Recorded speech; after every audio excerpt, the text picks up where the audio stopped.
Classes started. Good morning students. Lesson हम work and energy कर रहे थे। उस लेसन में मैंने आपको पावर के बारे में बताया था, then commercial unit of power, और मैंने कंजर्वेशन लॉ ऑफ एनर्जी उसका डेरिवेशन आपको बताया था। Mathematically concept of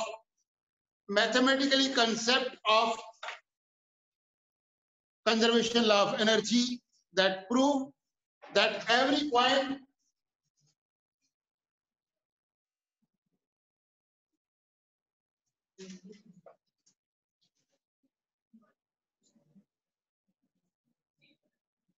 now student, quickly we will recap whatever we have already studied in this lesson.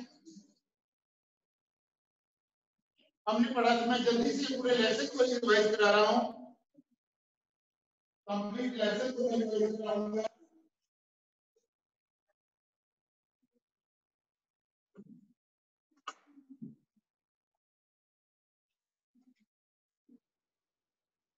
Complete lesson starting से वर्क के बारे में पढ़ा था हमने, और डिफरेंट टाइप्स ऑफ वर्क के बारे में, पॉजिटिव वर्क के बारे में हमने पढ़ा था, नेगेटिव वर्क के बारे में पढ़ा था, और जीरो वर्क डन के बारे में हमने पढ़ा था।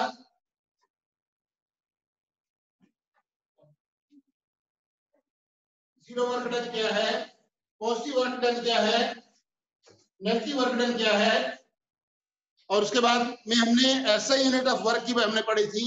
What is the SI unit of work? That is joules. Positive work क्या था? When force is applied in the direction of motion of the object, that time it is said to be as a positive work done. और negative work done में क्या था? When force is applied in the opposite direction of the motion of the object, that time it is said to be as a negative work done. और zero work done में क्या था? When force is applied and object does not displace from its position. अपनी जगह से object ने displace ही नहीं किया, उस केस में क्या था? Work done is zero. मैंने बताया था आपको कि जब वर्क डन पॉजिटिव है, that time cos theta, that is called the angle of inclination between the object and the point of contact is zero. Please listen carefully, even though if you were absent in that previous lectures, अगर आज आप यहाँ पे present हैं, I can assure you कि आपका जो total lesson है वो कंप्लीटली आपका रिवाइज भी हो जाएगा। एंड जस्ट आपको मैं सारे स्टेप्स स्टार्टिंग से बता रहा हूँ, कोई डिफिकल्टी नहीं होगी। हो सकता है आप 2-3 दिन में आप भूल गए हो, बट स्टार्टिंग से मैं आपको इसलिए बता रहा हूँ, कोई बात नहीं। 5-10 मिनट्स जो है यहाँ पे जो कोई प्रॉब्लम नहीं रहेगा। 5-10 मिनट्स अगर मान लो दोबारा से रिवाइज कर लेंगे तो ज्यादा अच्छा रहेगा, ताकि फिर हम जहां से स्टार्ट करें क्वेश्चंस, ताकि आपके माइंड में आ जाएगा कि यस का आंसर तो ये है। Is it clear? इसलिए बेटे मैं दोबारा से करा रहा हूं। क्लियर है? पॉजिटिव वर्क डन, वहां पे angle of inclination will be 0 degree, और जब नेगेटिव वर्क होगा there the angle of inclination will be 180 degree, cos 180 is a -1। और जहां पे जो हमारा जीरो वर्क डन हो जाएगा, वहां पे cos 90, वहां पे angle of inclination will B 90 degree and cos 90 की वैल्यू 0। अगर फोर्स परपेंडिकुलर लग रहा है स्टूडेंट, उस समय वर्क डन नहीं होगा, ऑब्जेक्ट अपनी जगह से हिलेगा ही नहीं। आपकी एनसीईआरटी के क्वेश्चंस हैं, एनसीईआरटी के क्वेश्चन के हिसाब से क्या है कि अगर मान लो पॉजिटिव वर्क डन की बात की हमने, नेगेटिव वर्क डन की बात की है, और जीरो वर्क डन की बात की है। यहाँ पे क्या था कि जो एंगल ऑफ इंक्लिनेशन 0 था, यहाँ 180 डिग्री था, और यहाँ पे 90 डिग्री था। इस केस में मैं जीरो वर्क डन के आपको एग्जांपल दूं कि देखिए क्या है कि फॉर एग्जांपल पोर्टर मींस एक कुली है, अपने सिर के ऊपर बोझ उठाकर खड़ा हुआ है, और 10 मिनट तक उसको किसी ने कहा नहीं कि आपको कहाँ पे जाना है, उसको इंस्ट्रक्शन नहीं दी गई, सिर पे बोझ उठाकर खड़ा हुआ है, वो मूव ही नहीं किया। अल्टीमेटली 10 मिनट के बाद आप आते हैं, आप बोले कि नहीं हमको जाना नहीं कहीं पे, सामान को नीचे रख दो, और उसको पसीना भी आ गया और थक भी गया वो, क्योंकि 10 मिनट से बोझ सिर पे उठा के खड़ा है। और आपने क्या कहा है कि नहीं भैया हमको कहीं नहीं जाना, सॉरी प्लीज वजन को यहीं रख दो, तो वो क्या है कि देखा जाए तो साइंस क्या कहती है कि उसने वर्क डन नहीं किया, जीरो वर्क डन है। बट अगर ह्यूमैनिटेरियन ग्राउंड पे अगर आप देखें, अगर आप ह्यूमैनिटेरियन ग्राउंड पे देखें, भाई वो 10 मिनट से, क्योंकि आपकी गलती की वजह से, it is due to your mistake, आपने उसको इंस्ट्रक्शन नहीं दिया, मगर वो तो 10 मिनट से बोझ को उठा के सिर पे रखा हुआ, and he is asking the money. आप बोले नहीं पैसा किस लिए दे, क्योंकि आप वजन उठा के कहीं मूव ही नहीं किए, मीन्स आपके दिमाग में कहीं ना कहीं ये स्ट्राइक किया कि वर्क डन तो उसने किया नहीं। बट वर्क डन क्या किया उसने, मेहनत, उसके सिर पे तो बोझ तो है। यू आर राइटिंग, और एग्जाम्पल दे रहा हूं मैं जीरो वर्क डन का। आप एग्जाम में गए पेपर आप लिखने के लिए, बैठे हुए 3 घंटे एग्जाम लिख कर आए, साइंस क्या कहती है कि आपने वर्क डन क्या किया, जीरो, क्योंकि आप हिले ही नहीं। और आप कहेंगे कि सर हमने तो ना 12 शीटें भर दी हैं और साथ में हमारे तो 2 रिफिल भी खत्म हो गए पेन के। देखिए प्लीज बड़े ध्यान से मैं कंसेप्ट क्लियर कर रहा हूं। आप कहेंगे सर हम तो थक गए, 3 घंटे लिख लिख के मेरी बाजू भी थक गई है, दिमाग भी थक गया है, और मैंने 10-12 शीटें भी भर दी हैं और मेरे 2 पेन के रिफिल भी खत्म हो गए। सर आप क्या कहते हो, और साइंस क्या कहती है कि वर्क डन नहीं हुआ। फैन है, रोटेट कर मूव कर रहा है, 5 घंटे से चल रहा है, आप भी देख रहे हैं पंखा तो चल रहा है, और उसके बाद साइंस कहती है कि वर्क डन नहीं हुआ, जीरो। कारण क्योंकि जो फैन है उसने अपनी पोजीशन तो नहीं की ना, एक जहां पे जो रॉड है जहां पे वो फिक्स है वहां पे उसकी पोजीशन क्या है, फिक्स, उसने अपनी पोजीशन तो चेंज नहीं की। अब देखिए बड़ा था, मैं आपको पिक्यूलियर, मैंने आपको पहले भी बात किया था कि जब भी मेरा लेक्चर कोई भी रिलेटेड भी फिजिक्स और केमिस्ट्री, मैं आपको लाइव एग्जांपल से अपने कंसेप्ट को, अपने क्या आपके कंसेप्ट को, जो साइंस का कंसेप्ट है, कोशिश करूंगा कि आपको और ज्यादा उसको डिटेल में बात करें ताकि सभी बच्चों को क्लियर हो जाए। इज इट क्लियर जो मैं आपसे बात शेयर करना चाह रहा हूँ? नेगेटिव वर्क डन क्लियर है, sorry zero work done is clear. Positive work done की बात करते हैं। मान लो आप मूव कर रहे हैं और किसी ने क्या करते हैं कि आपको जस्ट पुश कर दिया, और गलती से आप साइकिल पे जा रहे हैं और साइकिल में ब्रेक नहीं है, आपकी साइकिल की स्पीड क्या हो जाएगी, इंक्रीज हो जाएगी, तो वर्क डन क्या हो गया, पॉजिटिव वर्क डन हो गया। या कई बार आपने देखा हो कि बॉल मूव कर ली है और जल्दी से, फुटबॉल का मैच है और किसी ने आके एकदम जोर से किक मार ली, और अल्टीमेटली बॉल तो मूव कर रही थी और उसने क्या कर दिया, बॉल जिस डायरेक्शन में मूव कर रही है उसी डायरेक्शन में उसने क्या कर दिया, फोर्स लगा दी, तो वर्क डन क्या हो गया, पॉजिटिव वर्क डन हो गया। और देखिए अगर मान लो गोलकीपर खड़ा हुआ है और उसने क्या करते, आपने तो फोर्स लगाई मगर उसने भी फोर्स लगा के बॉल को स्टॉप कर लिया, उस केस में क्या हो जाएगा, नेगेटिव वर्क डन। और मैंने एग्जांपल दिया था, बैट्समैन ने हिट किया, बॉल जा रही है के लिए और सोच रहे हैं बैट्समैन और बाकी फील्डर भी सोच रहे हैं कि ऐसे तो 4 रन चले गए, बाउंड्री के बाहर जाएगी बॉल। बट अल्टीमेटली क्या हुआ, क्योंकि रीजन क्या है कि बॉल में और जो ग्राउंड है उन दोनों के बीच में फोर्स ऑफ फ्रिक्शन है, और फोर्स ऑफ फ्रिक्शन को हम क्या कहते हैं, that is called the negative force. क्या कहते हैं, नेगेटिव फोर्स। और अल्टीमेटली उसी कारण से बॉल जो है वो बाउंड्री लाइन से पहले रुक गया, तो वहां पे वर्क डन क्या हो गया, नेगेटिव वर्क डन। या आप कई बार क्या करते हैं, आप गाड़ी या बाइक आप अपनी जो है बहुत स्पीड से चला रहे हैं, सामने डॉगी आ गया या कोई और भी कुछ भी आ सकता है, and immediately you are suddenly you are applying the brake, तो स्पीडोमीटर जो 60 या 70 जितने पे भी 80 पे भी चली जा रही थी बाइक या कार जो चली जा रही थी, आपने कभी नोट करना कि जो 80 से मूव करके जो स्पीडोमीटर की नीडल है वो 80 से कहां पे आ जाएगी, it will move towards the zero side. और अगर बिल्कुल स्टॉप हो जाएगी तो उस समय क्या हो जाएगा, जीरो पे हो जाएगी, रेस्ट पे आ जाएगी। नेगेटिव जहां पे फोर्स आ जाती है, where the force of friction is there, there the work done is a negative work done. और जो है फोर्स उसी डायरेक्शन में अप्लाई हो जिस डायरेक्शन में ऑब्जेक्ट मूव कर रही है, पॉजिटिव वर्क डन। और अगर उसके ऊपर फोर्स लगे 90 डिग्री पे, मान लो कि दीवार है उस पर आप फोर्स लगा रहे हैं, मान लो इस पे मैं 90 डिग्री पे अगर फोर्स लगा रहा हूं, अल्टीमेटली क्या होगा, ये तो अपनी जगह से मूव हुई नहीं, because cos 90 is equal to 0।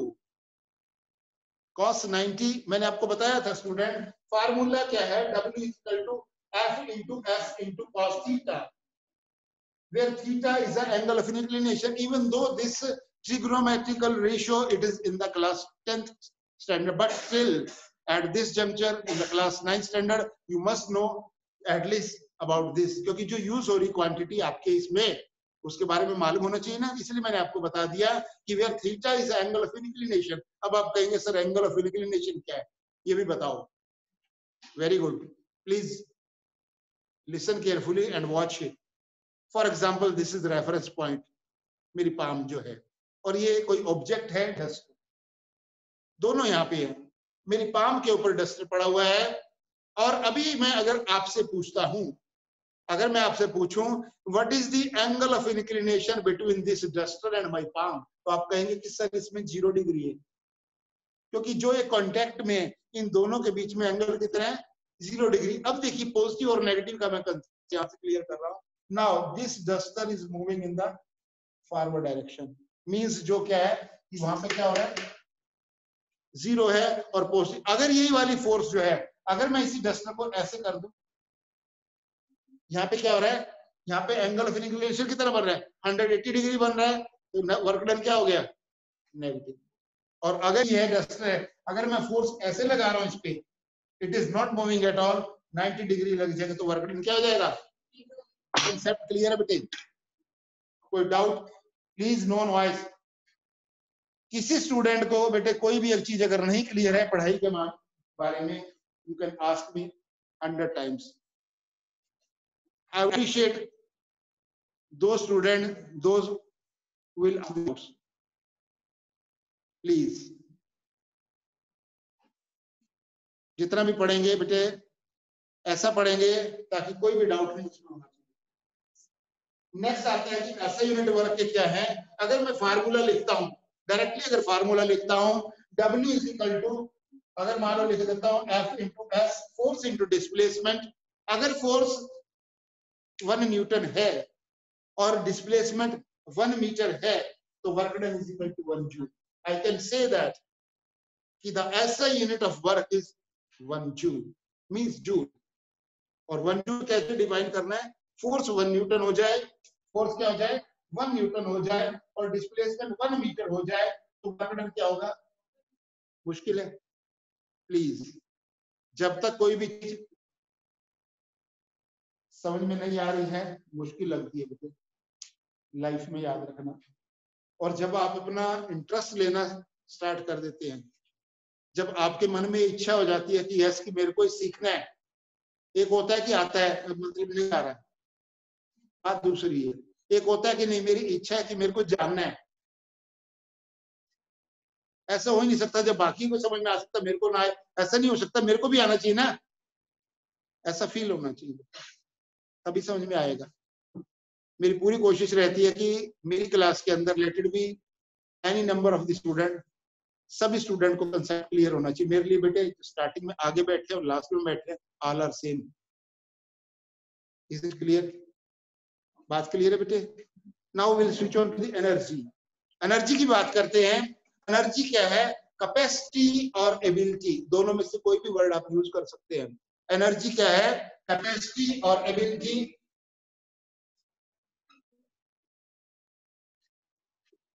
Capacity और एबिलिटी of doing work।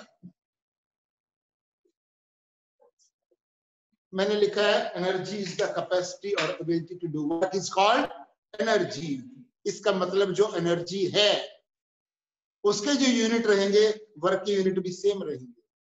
अगर वर्क के यूनिट जूल है तो एनर्जी के यूनिट भी सेम रहेंगे। मैंने जब लेसन स्टार्ट किया था, आप कुछ उसमें प्रेजेंट नहीं थे, मैंने बोला था बेटे अगर मैंने कोई भी अगर वर्क दिया आपको, किसी भी स्टूडेंट को मैंने कोई वर्क असाइन किया है और अगर आप वर्क, मैंने बोला कि आपको ये वर्क करना है, आप बोलेंगे नहीं सर ये मेरे बस का ही नहीं है सर, ये मेरे से होएगा नहीं सर, मैं नहीं कर सकता सर इसका, तो इमीडिएटली पता क्या बोलेंगे, दूसरे वाला क्या बोलेगा, सुन वाला कि हमें इस वर्क को करने की,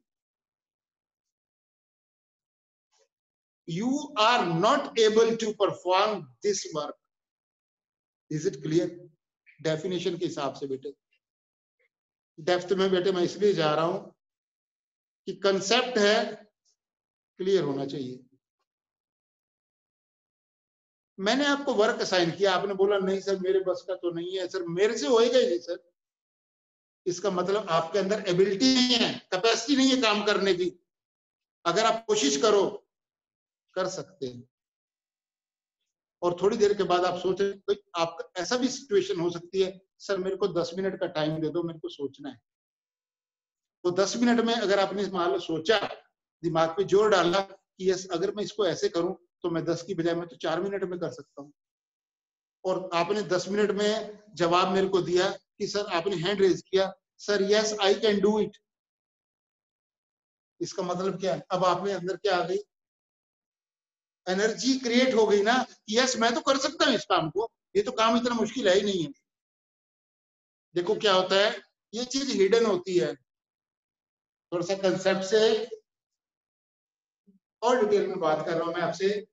एनर्जी है हिडन है, जो देख नहीं सकते, but it can create a lot of difference. जब हम कंजर्वेशन लॉ में ऑफ एनर्जी में पढ़ते हैं, यही एनर्जी की वजह से, यही एनर्जी की वजह से बहुत कुछ दुनिया में हो रहा है। इसी एनर्जी को हम कंस्ट्रक्टिव वे में भी यूज कर रहे हैं, डिस्ट्रक्टिव वे में भी बात करते हैं। जब हम बॉम्ब्स की बात करते हैं, रेडियो एक्टिव एलिमेंट यूरेनियम की बात करते हैं, उसको कंस्ट्रक्टिव वे में भी यूज करते हैं, जैसे for treatment of the some of the chronicle disease, cancer वगैरह को ट्रीटमेंट करने, रेडिएशन के लिए भी हम जो है रेडियो एक्टिव एलिमेंट्स को यूज करते हैं, और वहां पे डिस्ट्रक्टिव पर्पस के लिए मींस बॉम्ब्स वगैरह यूज करके डिस्ट्रक्टिव वे में भी। दो वर्ड मैंने यूज किए थे लास्ट लेक्चर में भी, कंस्ट्रक्टिव एंड डिस्ट्रक्टिव। कंस्ट्रक्टिव होता है जहां पे पॉजिटिविटी रहती है, और डिस्ट्रक्टिव क्या पे होता है जहां पे नेगेटिविटी रहती है, मेरे को तो उसको तबाह करना है बाय हुक और क्रुक, तो क्या हो जाएगा, डिस्ट्रक्टिव या डिस्ट्रक्शन वर्ड यूज करेंगे। और कंस्ट्रक्टिव क्या होगा, फॉर डेवलपमेंट, और वहां पे पॉजिटिविटी। भाई मैं इसको और यूज क्या हो सकता है, for example I can use the radio active element for generating the electricity, this is constructive aspect. और अगर मैं बोलूं भाई मेरे को तो इसके ना बम वगैरह बना के मेरे को तो उस कंट्री पे या उस जगह पे गिरा के मेरे को तो वहां पे डिस्ट्रॉय करना है, तो ये क्या हो गया, डिस्ट्रक्टिव हो गया अप्रोच। क्लियर है। फिर बात मैंने किया था डिफरेंट फॉर्म्स ऑफ एनर्जी की बात की थी। एनर्जी की डिफरेंट फॉर्म्स है। Transformation of energy, energy can be transferred from one form to another form.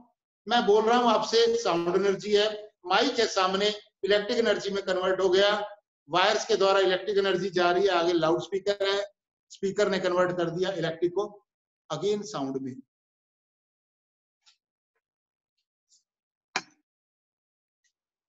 और मैंने बात किया था आपको मैकेनिकल एनर्जी, टोटल एनर्जी या मैकेनिकल एनर्जी की बात की थी, where kinetic energy and potential energy is being used. Kinetic energy, the energy which is due to the kinetic energy की बात की थी मैंने, और मैंने potential energy की बात की थी।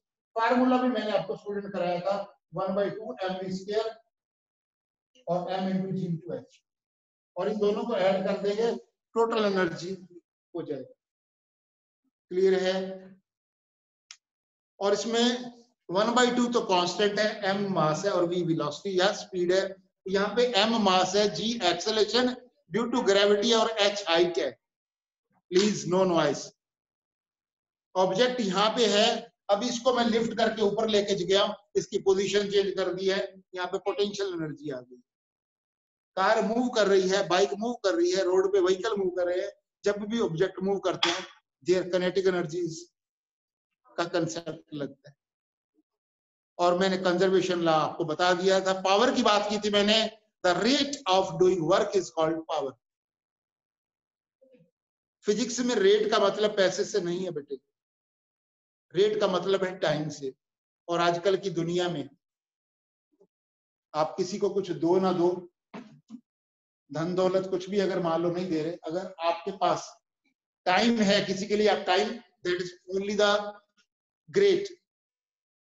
टाइम की वैल्यू, हो सकता है कुछ टाइम की वैल्यू नहीं समझते हो, बट टाइम की वैल्यू है।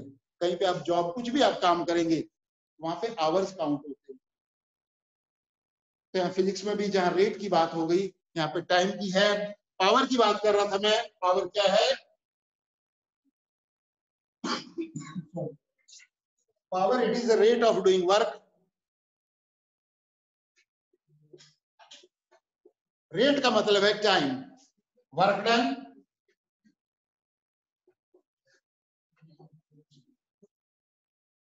Last bench, no murmuring in the class please. Kartik, work done if it is 1 joule, अगर वर्क डन 1 जूल है और टाइम 1 सेकंड है, then power is equal to 1 watt. Watt is the SI unit of power, और bigger unit क्या है, kilowatt. ठीक है, और कमर्शियल यूनिट में मैंने क्या आपको बताया था, कमर्शियल यूनिट ऑफ, देखो बेटा कुछ भी है, आप पढ़ने से पहले प्लीज, पढ़ने से पहले, अक्सर मैं बच्चों को बोलता हूं पढ़ने से पहले 2 बार पढ़िए। आप कहेंगे कि सर क्या क्या बात है आप जो कह रहे हैं, पढ़ने से पहले 2 बार पढ़िएगा। इसका मतलब क्या है, फॉर एग्जाम्पल आपने कोई स्टेटमेंट, कोई क्वेश्चन पढ़ रहे हैं, even though in the exam, please read the statement in the two times. पहली बार में हो सकता है 50% समझ में आएगा, ऐसा हो ही नहीं सकता कि दूसरी बार में 70 to 80% समझ में आए। और अगर आपको 70-80% कंसेप्ट पता चल गया कि इसमें दिया क्या हुआ है, गिवन पता चल गया, तभी तो हम करेंगे कि इसमें फाइंड क्या करना है। क्लियर है? अभी नेक्स्ट जैसे मैं कमर्शियल यूनिट ऑफ, प्लीज ध्यान से सुनिएगा,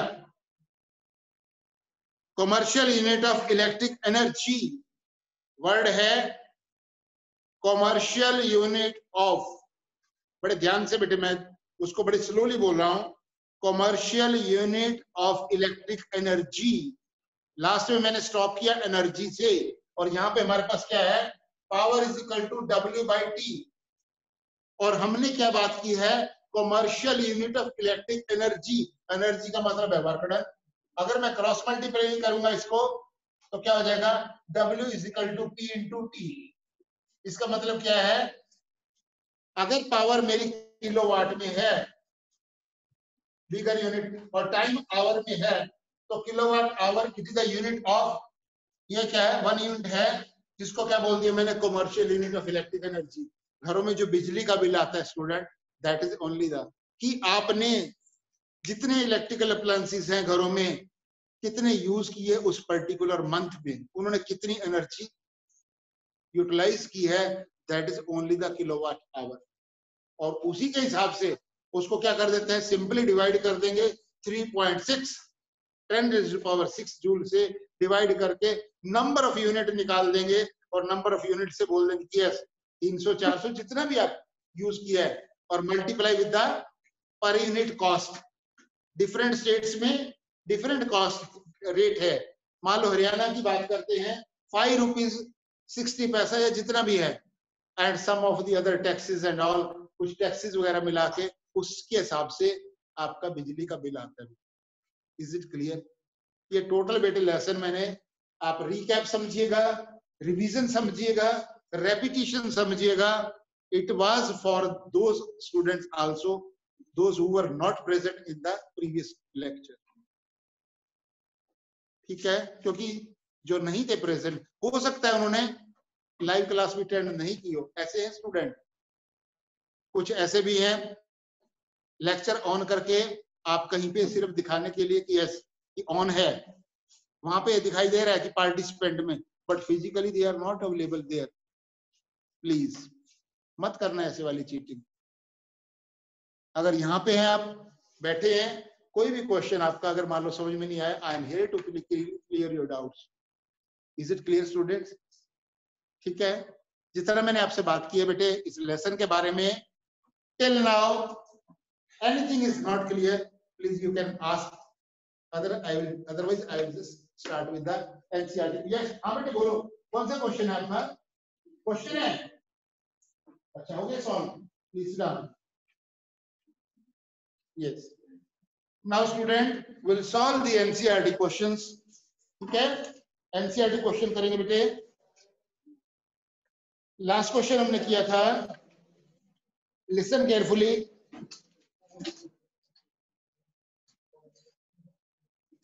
last question was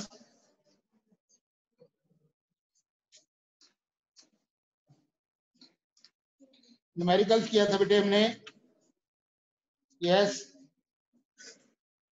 पढ़िए बेटे, क्वेश्चन आपको पढ़िएगा, एनसीईआरटी का क्वेश्चन कर रहे थे, page number,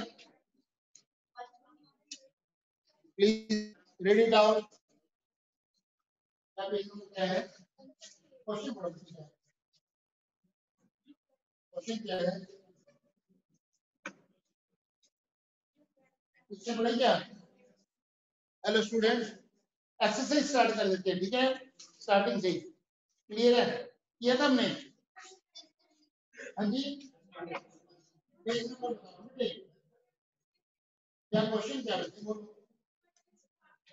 what is power? चलो ठीक है, ठीक है, यहाँ से स्टार्ट करते हैं बेटे। पावनी कह रही है कि सर यहाँ से स्टार्ट करिएगा कि पावर क्या है। Please no noise, NCERT question, please be alert. और आपको सारे के सारे एनसीईआरटी क्वेश्चन अपनी नोटबुक में लिखने भी हैं और लर्न भी करने हैं, so that for exam you should score good marks. Power की बात करते हैं। Power, it is rate of doing work is called power, rate of doing work is called power, and 1 watt is equal to 1 joule per second. Is it clear? Clear bete? Is it clear? Question next है, a lamp consumes, यही question है बेटे। next question यही है बेटे, please define 1 watt of power। कर दिया define 1 watt। next question भी हमने कर दिया। 1 watt power is that power when work done is 1 joule, when work done is 1 joule and time is 1 second। when work done is 1 joule and time is 1 second, that time power is 1 watt। next question है, yes, next question है, a lamp consumes energy 1000 joule। energy कितनी है बेटे? 1000 joules। और time कितना है? 10 second है। आपको क्या कैलकुलेट करना है? पावर 1000 डिवाइडेड बाय 10,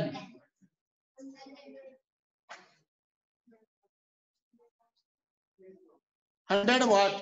और ये इसको क्या करते हैं? 0.1। दोनों आंसर ठीक है? आंसर दोनों ठीक है, ये गलत है? ठीक है बेटे, ये भी ठीक है, वो भी ठीक है, पर बुक के हिसाब से कर दिया हुआ 1000 वाट का। कई बार क्या करते हैं कि बच्चे ने आप कंफ्यूजन में हो जाते हो कि सर आंसर तो ये दिया हुआ है, और कभी मान लो बाय ऑप्शनल भी दिया हुआ है, if there are different choice are given, जहां पे आंसर क्या दिया है? 100 वाट दिया हुआ है, और वहां पे दिया हुआ है 100 वाट है ही नहीं है, और क्या दिया हुआ? 0.1 किलोवाट। आप बोलेंगे सर ये क्वेश्चन रॉन्ग है, ऐसे कुछ ही कहेंगे कि सर क्वेश्चन ही रॉन्ग दे दिया ना, आंसर तो है नहीं। बट आपको ये पता नहीं कि जो 0.1 किलोवाट है उसकी वैल्यू भी यही है ना, प्रोवाइडेड। आपने ये नहीं कहा कि आपको पता नहीं है, कोशिश नहीं की ना आपने सॉल्व करने की। इज इट क्लियर बेटे? क्यों बात डिटेल में कर रहे हैं हम? ताकि क्वेश्चन कहीं से भी आए, किसी भी प्रकार से दे एग्जामिनर, आपके अंदर इतना कॉन्फिडेंस होना चाहिए कि अगर क्वेश्चन एग्जाम में आ गया है तो मेरे को तो सॉल्व करना ही है, उसका आंसर मेरे को लिख के आना ही है। That is the confidence. Is it clear? Next question है बेटे, एक्सरसाइज है, देखिए बड़े ध्यान से पढ़िएगा, क्वेश्चंस हैं आपके, डिटेल में बात करेंगे। Look at the activities listed below. Reason of whether or not work done in the light of your understanding of the terms work. अब आपको बताना है, प्लीज लिसन स्टूडेंट्स केयरफुली। कुछ स्टेटमेंट्स मैं पढ़ूंगा, और उन स्टेटमेंट्स के अंदर आपको बताना है मेरे को कि वर्क डन हुआ कि नहीं हुआ। क्या बेटे, आप खड़े हो जाइए बेटे। Number 2, please stand up. First है, Suma is swimming in a pond. Work done हुआ? पहले तो देखो, स्विम कर रही है तो वर्क डन तो हुआ होगा, वर्क डन हुआ, but work done is in the negative direction. क्या वर्क डन किया? क्योंकि उसने खुद तो मूव कर रही है, मगर पानी को तो पीछे किया ना। Water is being pushed in the backward direction. Suma has done the work, but work is done in the negative direction. Negative work done हुआ बिकॉज पानी को क्या किया उसने, पीछे की तरफ भेजा, तभी तो खुद आगे जाएगी. और जब भी आप स्विम करते हैं तो न्यूटन का थर्ड लॉ लगता है, every action there is an equal and opposite. और जब आप प्रूव कर रहे थे conservation law of momentum collision वाला क्वेश्चन कर रहे थे, तब आप वहां पे एक ना वैल्यू जब रखते हैं तो F1 is equal to minus F2 लिखते हैं during collision. A object B पे इंपैक्ट करता है और बी ए पे करता है, equal and opposite. Is it clear? एक पॉजिटिव वर्क करती है और एक नेगेटिव वर्क करती है, तभी तो एक्शन और रिएक्शन बोलते हैं. देखिए बेटे प्लीज, जो भी पढ़िएगा सोचिएगा कि क्या पढ़ रहे हैं, क्या इसका मतलब क्या है, तभी साइंस में बेटे इंटरेस्ट क्रिएट होगा. एंड डेफिनेटली अगर एक बार इंटरेस्ट क्रिएट हो जाए कोई भी सब्जेक्ट को लर्न करने के लिए, फिर ऐसा हो ही नहीं सकता कि मुश्किल हो. फिर वो लगता है कि नहीं ये इससे अच्छा तो और सब्जेक्ट मेरे को सबसे ज्यादा इजी, फिर शब्द आप प्रयोग करते हैं, मेरे को सबसे जो ज्यादा इजी सब्जेक्ट लगता है और इंटरेस्ट आता है. ठीक है. नेक्स्ट है बेटे, अ donkey is carrying a load on it's back.